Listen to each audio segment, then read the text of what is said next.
harta merupakan bagian penting dalam kehidupan manusia.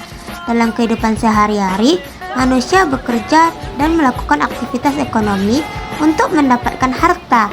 Harta digunakan untuk memenuhi kebutuhan hidup, sehingga menjadi bagian yang tidak terpisahkan dari kehidupan manusia. Lalu, apa yang dimaksud dengan hak milik dalam Islam? Nah, dalam ekonomi Islam, hak milik adalah hak seseorang untuk memiliki dan menggunakan harta. Namun, pada dasarnya, semua harta adalah milik Allah dan manusia hanya sebagai pengelola atau sebagai perantara untuk menjaga amanah. Di dalam Islam, hak milik memiliki beberapa jenis. Dan apakah itu? Nah, yang pertama, hak milik individu. Hak milik individu ialah harta yang dimiliki secara pribadi oleh seseorang seperti rumah, kendaraan, dan uang.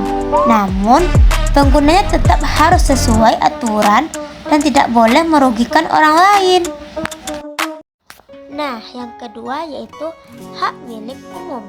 Hak milik umum adalah harta yang digunakan secara bersama oleh masyarakat, seperti jalan dan fasilitas umum lainnya.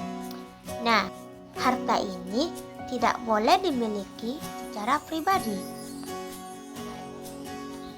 Dan yang terakhir ialah hak milik negara.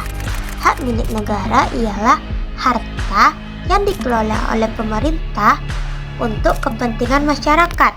Misalnya, tambang, minyak, dan lain-lainnya. Harta ini dikelola oleh pemerintah untuk kepentingan masyarakat. Lalu, bagaimana cara penggunaan harta dalam Islam? Dan apa saja contoh penggunaan harta dalam Islam? Jadi, dalam Islam, harta harus digunakan secara bijak dan sesuai dengan aturan syariat. Harta harus diperoleh dan digunakan untuk hal yang halal. Tidak boleh digunakan untuk sesuatu yang dilarang. Selain itu, dalam menggunakan harta, kita tidak boleh bersikap boros, tetapi juga tidak boleh kikir.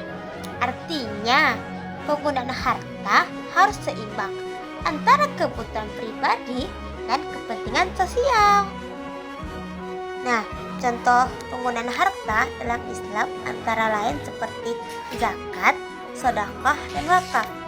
Zakat merupakan kewajiban yang harus dikeluarkan oleh orang yang mampu untuk membantu orang yang membutuhkan. Sedangkan sedekah bersifat sukarela dan bisa dilakukan kapan saja. Dan wakaf adalah pemberian harta untuk kepentingan umum seperti pembangunan masjid atau sekolah. Dan hal ini menunjukkan bahwa harta tidak hanya digunakan untuk diri sendiri, tetapi juga untuk membantu orang lain. Kemudian, apa manfaat dari sistem ini dalam kehidupan masyarakat?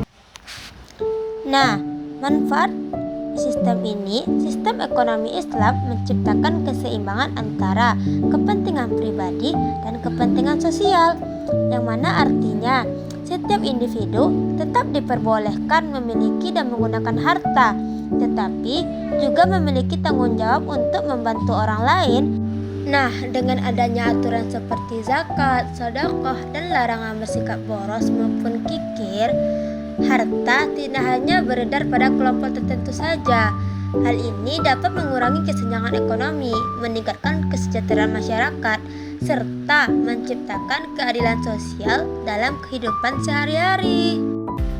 Nah, dari materi ini dapat kita simpulkan, harta dalam Islam ialah amanah yang dititipkan oleh Allah yang seharusnya kita gunakan dengan bijak dan dapat kita pertanggungjawabkan. Mungkin sekian materi dari saya. Mohon maaf apabila adanya kekurangan dan kesalahan. Saya mohon maaf dan jangan lupa like, comment, dan share. Dan jangan lupa di subscribe karena subscribe itu gratis. Saya akhiri, wabillahi taufiq wal hidayah. Wassalamualaikum warahmatullahi wabarakatuh.